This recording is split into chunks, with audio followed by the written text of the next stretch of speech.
Assalamualaikum warahmatullahi wabarakatuh. Perkenalkan, nama saya Evi Rahmawati dengan NIM 200201010205 dari Program Studi Pendidikan Fisika Universitas Jember. Di sini saya akan mempresentasikan UAS, yaitu Elektronika Dasar 1. Nah, untuk yang pertama yaitu dengan judul penguat transistor dengan 3 konfigurasi. Dengan tujuan percobaan yaitu mahasiswa dapat menyelidiki karakteristik penguat transistor 3 konfigurasi dengan multisim. Di antaranya yaitu penguat transistor emitter bersama atau common emitter, kemudian penguat transistor kolektor bersama atau common collector, kemudian penguat transistor basis bersama atau common base. Nah, berikut ini yaitu rangkaian penguat transistor emitter bersama. Konfigurasi common emitter atau emitter bersama adalah salah satu jenis konfigurasi transistor yang paling umumnya digunakan daripada konfigurasi common base ataupun common collector, baik itu untuk keperluan video, audio, penguat frekuensi tinggi, dan lain sebagainya. Hal tersebut karena konfigurasi transistor dengan emitter bersama ini mampu menghasilkan penguatan tegangan dan arus antara sinyal input dengan sinyal output. Common emitter merupakan konfigurasi transistor yang dimana untuk kaki emitter transistor akan di-groundkan dan digunakan secara bersamaan untuk input dan output. Pada konfigurasi transistor yang satu ini, sinyal input akan dimasukkan ke basis dan untuk sinyal outputnya akan didapatkan dari kaki kolektor. Konfigurasi transistor ini bisa digunakan dalam sebuah sirkuit amplifier transistor karena memang mampu menghasilkan penguatan yang sangat tinggi dengan impedansi input yang juga tinggi. Faktor lain yang tak kalah penting adalah penguatan level yang bisa diperoleh. Ada 2 penguatan yang bisa dicapai dengan penguatan transistor, yakni penguatan arus dan penguatan tegangan. Nah, berikut ini adalah gambaran dari gelombang dari osiloskop pada channel A dengan skala tegangan 5 mikrovolt per div, yaitu 0,005 volt per div. Kemudian puncak gelombangnya 1 kotak, kemudian lembah gelombangnya 1 kotak. Sehingga tegangan pada puncaknya yaitu dengan rumus skala tegangan kali puncak gelombang didapat 0,005 kali 1 sehingga diperoleh 0,005 volt. Begitu juga dengan tegangan pada lembah yaitu skala tegangan dikali lembah gelombangnya 0,005 dikali 1 dan didapat 0,005 volt. Kemudian tegangan peak to peak atau tegangan puncak ke puncak dirumuskan yaitu puncak gelombang ditambah lembah gelombang sehingga 0,005 yang ini tadi ditambah 0,005 yang ini tadi, kemudian dihasilkan 0,025 volt. Kemudian pada channel B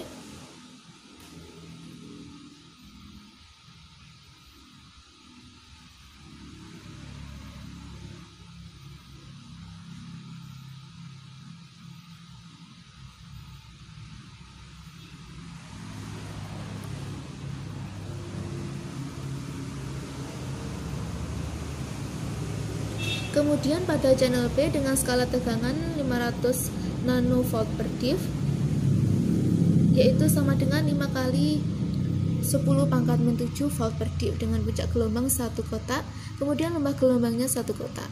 Sehingga puncak tegangan puncaknya yaitu skala tegangan kali puncak gelombang yaitu 5 kali 10 pangkat min 7 kali 1 kotak tadi dan dihasilkan 5 kali 10 pangkat min 8 volt. Kemudian tegangan pada lembahnya sama yaitu 5 kali 10 pangkat min 8 volt. Kemudian tegangan pada puncak ke puncak atau tegangan peak to peak yaitu dihasilkan 10 pangkat min 6 volt. Nah, kemudian berikutnya yaitu rangkaian penguat transistor kolektor bersama. Konfigurasi common collector atau kolektor bersama ini mempunyai fungsi dan sifat yang berlawanan dengan konfigurasi common base. Jika pada common base mampu menghasilkan penguatan tegangan tanpa harus memperkuat arus, maka konfigurasi ini mempunyai fungsi yang bisa menghasilkan penguatan arus tetapi tidak bisa menghasilkan penguatan tegangan. Pada konfigurasi transistor yang satu ini, input nantinya akan diumpankan ke basis transistor dan untuk outputnya didapatkan langsung dari emitor transistor. Sementara itu, untuk kolektornya akan di-groundkan dan digunakan secara bersamaan untuk input atau output. Konfigurasi transistor common collector atau kolektor bersama juga bisa disebut dengan pengikut emitor atau emitter follower. Hal ini karena tegangan sinyal output yang dimiliki oleh emitor tidak jauh berbeda dengan tegangan input basis. Rangkaian penguatan transistor common collector sering digunakan pada berbagai rangkaian elektronika yang membutuhkan impedansi output yang rendah. Bahkan bagian tertentu pada amplifier juga sering menggunakan konfigurasi transistor kolektor bersama ini, seperti misalnya bagian buffer. Nah, berikut ini yaitu gambaran gelombang osiloskop yang didapat pada channel A, yaitu skala tegangan 5 volt per D, puncak gelombang 0, gelombang 0, kemudian tegangan puncaknya yaitu skala tegangan kali puncak gelombangnya dihasilkan 0 karena jumlah gelombangnya tadi 0, sehingga tegangan pada lembahnya juga 0, sehingga didapat tegangan peak to peak atau tegangan puncak ke puncak yaitu 0 volt. Begitu juga dengan pada channel B.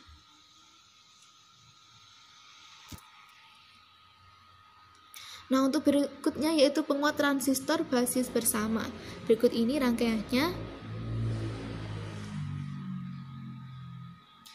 Pada konfigurasi common base atau CB atau basis bersama adalah konfigurasi di mana kaki basisnya di-groundkan dan digunakan secara bersamaan untuk input atau output.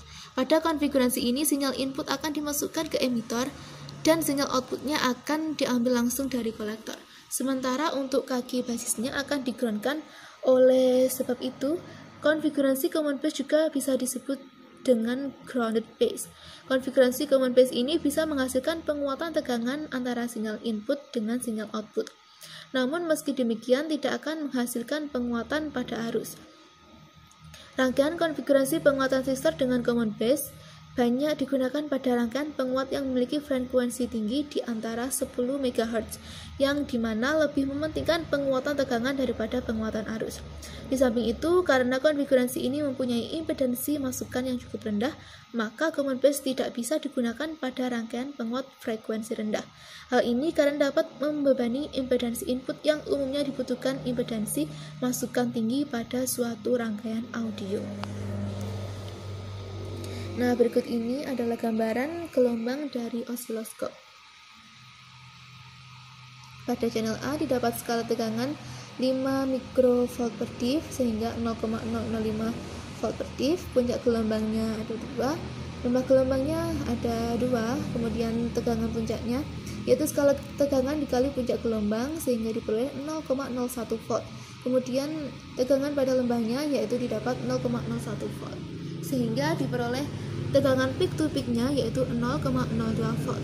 Kemudian pada channel B dengan skala tegangan 50 μ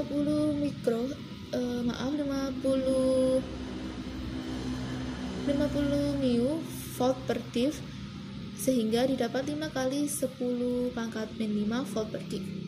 Kemudian pada puncak gelombangnya yaitu 2,25 kotak, kemudian pada lembah gelombangnya yaitu sama 2,25 kotak.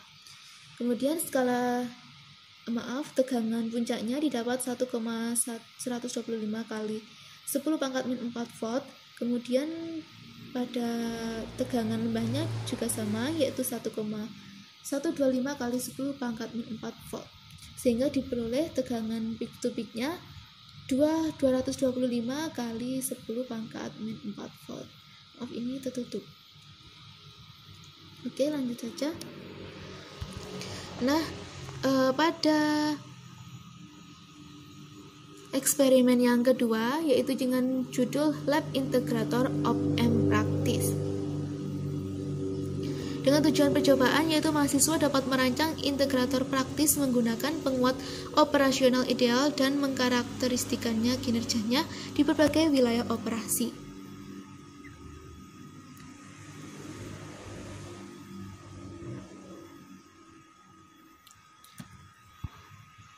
Op-amp sebagai penguat dapat difungsikan untuk melakukan operasi matematik seperti integrasi dan diferensiasi terhadap sinyal masukan yang diberikan.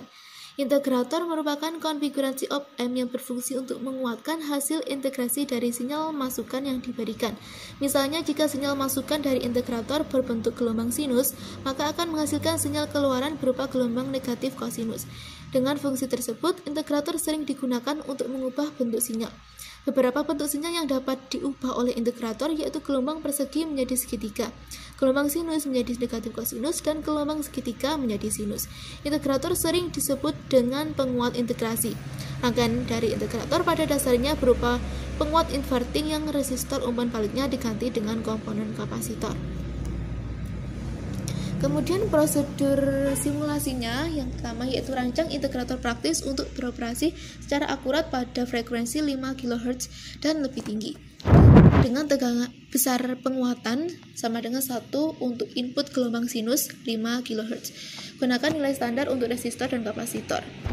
Kemudian yang kedua yaitu integrator yang dirancang di atas diprediksi dan sketsa tegangan 0 untuk tegangan masukannya yaitu 1 volt sin 2 nano atau 10 kHz, kemudian 1 volt dengan sin 2 nano 50 kHz, kemudian 1 volt dengan sin 2 nano 100 kHz, kemudian 10 kHz gelombang persegi kurang lebih 2 volt, kemudian 10 kHz gelombang persegi min 1 volt ditambah 3 volt.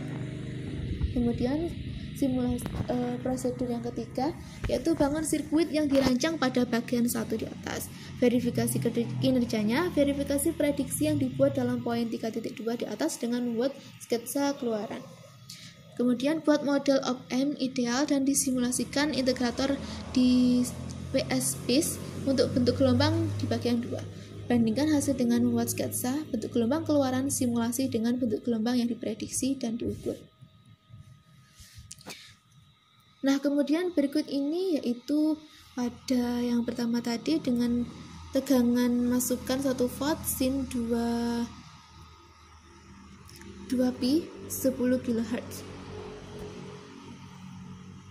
Untuk mencari tegangan nolnya, maka kita harus merancang integrator praktis untuk beroperasi secara akurat yaitu pada frekuensi 5 kHz. Dan besaran penguatan sama dengan 1 untuk input gelombang sinus 5 kHz. Selain itu juga menggunakan nilai standar untuk resistor dan kapasitor. Untuk mencari V0 pada masing-masing tegangan input yaitu yang pertama ini tegangan masukannya yaitu 1 volt sin 2pi 10 kHz yaitu dimana dengan tegangan inputnya bernilai 1 volt.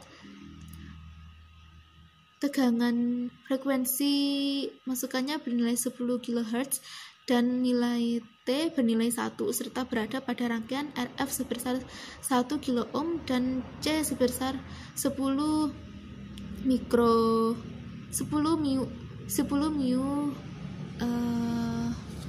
farad. Maka untuk mendapatkan nilai V0 kita harus mencari T di mana dengan rumus T-nya yaitu T per frekuensi input, maka dihasilkan nilai 0,0001 sekon. Setelah itu mencari tegangan nolnya dengan rumus negatif T dikali tegangan inputnya per RFC, maka dihasilkan nilai negatif 0,01 volt. Kemudian yang kedua yaitu pada tegangan inputnya 1 volt dengan sin 2pi 50 kHz. Nah, untuk mencari V0 pada tegangan input yang kedua yaitu Vin itu tadi dimana Vin bernilai 1 volt, tegangan inputnya bernilai 1 volt, kemudian frekuensi inputnya bernilai 50 kHz dan T bernilai 1 serta berada pada rangkaian RF sebesar 1 kilo ohm dan C sebesar 10 farad. Maka untuk mendapatkan nilai V0 kita harus mencari T, di mana dengan rumus T yaitu T per frekuensi inputnya sama dengan, sehingga didapat 0,005 second. Kemudian setelah itu mencari V0 dengan rumus negatif min T dikali V inputnya per RFC, sehingga didapat nilai negatif 0,05 volt.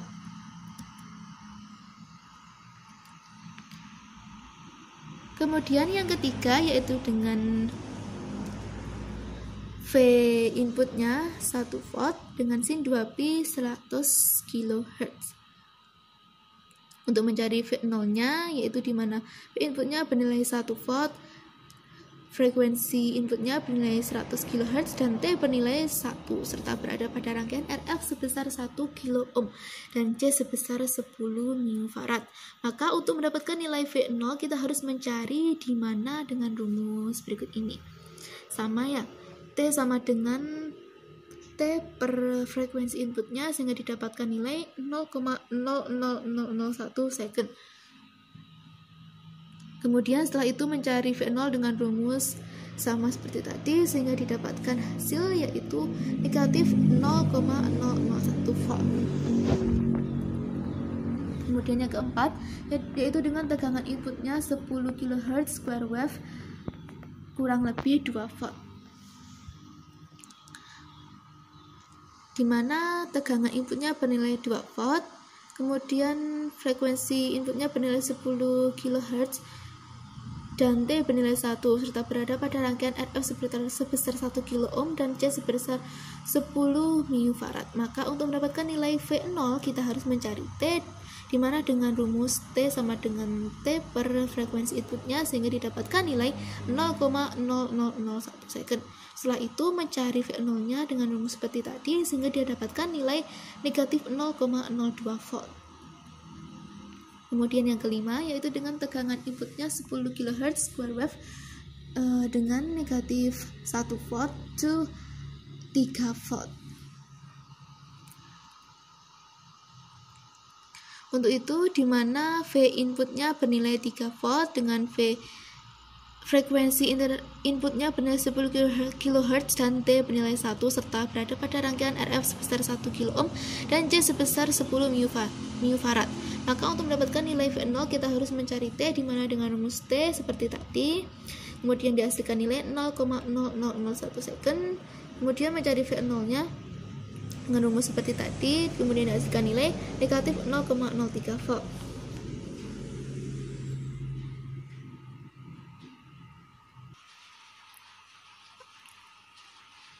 Kemudian lanjut pada eksperimen yang ketiga yaitu dengan judul osilator Colpitts.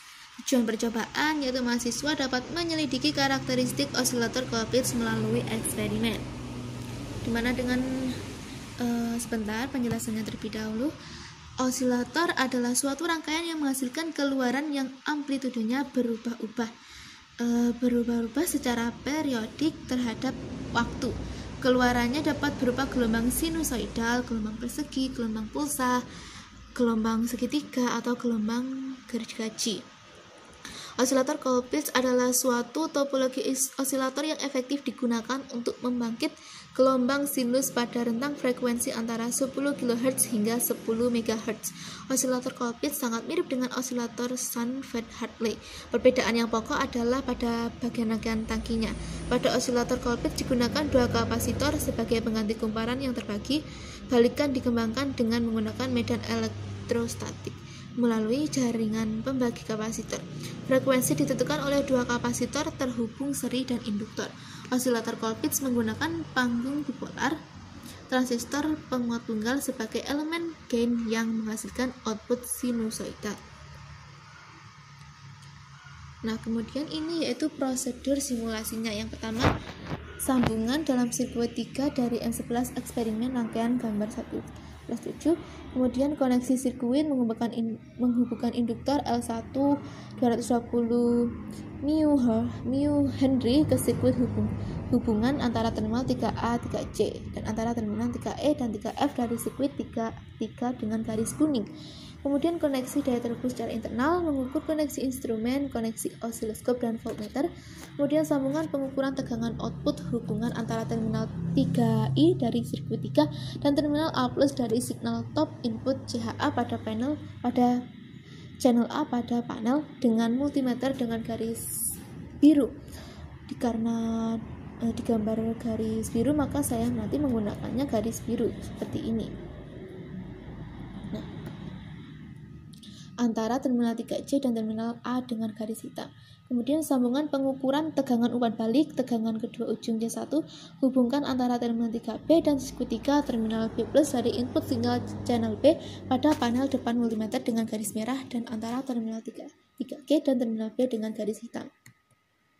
Kemudian lanjut pengukurannya buat rangkaian di mana induktor pada L1 220 mH terhubung, memilih masukkan analog pada panel depan, gambar bentuk gelombang keluaran pada layar osiloskop, dan catat frekuensi keluaran dan frekuensi yang dihitung pada kolom yang relevan pada tabel 11.3. Kemudian atur osiloskop agar bentuk gelombang dapat optimal. Kemudian pilih tab volt dan ampere meter, klik voltage AC, PP di channel A dan B, dan catat tegangan keluaran dan tegangan umpan balik yang ditujukan. Tegangan keluaran channel A, kemudian tegangan umpan balik pada channel B. Nah, kemudian sirkuit di mana induktor pada L2, ini maaf agak kepotong ya. L2 ini 330 mH terhubung dalam satu sambungan. Lebih dari satu sambungan sirkuit, lepaskan sambungan antara induktor L1 tadi, yang L1 tadi dilepaskan, kemudian diganti dan dihubungkan secara terminal 3B dan 3D dari sirkuit 3 dengan warna kuning, warna garisnya kuning. Kemudian eksekusi 3 pengukuran 1, mengolah dan mencatat hasil pengukuran di tempat yang relevan pada kolom tabel yang disediakan. Nah, kemudian perhitungannya itu frekuensi menggunakan rumus menghitung frekuensi untuk osilator Colpitts. Dengan frekuensi nolnya sama dengan 1/2pi dalam akar C1 kali C2 per C1 tambah C2 kali dengan L1. Nah, kemudian ini yaitu gambar rangkaian pada L1 yang 220 mH. Pada tabel penjelasan bahwa menggunakan gelombang di layar osiloskop, kemudian membandingkan frekuensi keluaran dan frekuensi yang dihitung, di mana yang dihasilkan yaitu L1 220 mH yaitu berbeda pada frekuensi keluaran didapat 0,001 kHz, sedangkan pada frekuensi yang dihitung yaitu 355,9 kHz. Ini ada di belakang ini. Perhitungan saya berbeda. Nah, kemudian dengan uraian pada time per diff-nya yaitu 1 second per diff. Kemudian channel A yaitu 5 volt per diff dan channel B yaitu 10 volt per diff, diperoleh tegangan output dengan skala tegangan 5 volt per diff. Puncak gelombang 2 kotak, lembah gelombang 2 kotak, sehingga sehingga tegangan pada puncak gelombang yaitu 10 volt dan tegangan di lembah gelombang yaitu 10 volt, sehingga didapatkan tegangan peak to peak atau tegangan puncak dan lembah gelombang yaitu 20 volt. Kemudian tegangan umpan balik atau VP kali P, di mana ada skala tegangannya yaitu 10 volt per diff, puncak gelombangnya 1 kotak dan lembah gelombangnya 1 kotak, sehingga tegangan pada puncak gelombang yaitu 10 volt dan tegangan di lembah gelombang yaitu 10 volt, sehingga didapatkan tegangan puncak ke puncak yaitu 20 volt. Nah, ini ya. Kemudian frekuensi terhitung yang beda tadi, pada frekuensi terhitung di mana terdapat C1 sebesar 0,01 mF dan C2 sebesar 0,001 mF serta L1-nya seperti yang disebutkan di awal tadi bahwa nilainya 220 mH, maka dengan rumus frekuensi terhitung, rumus yang di awal tadi, maka didapatkan hasil yaitu 355,9 kHz.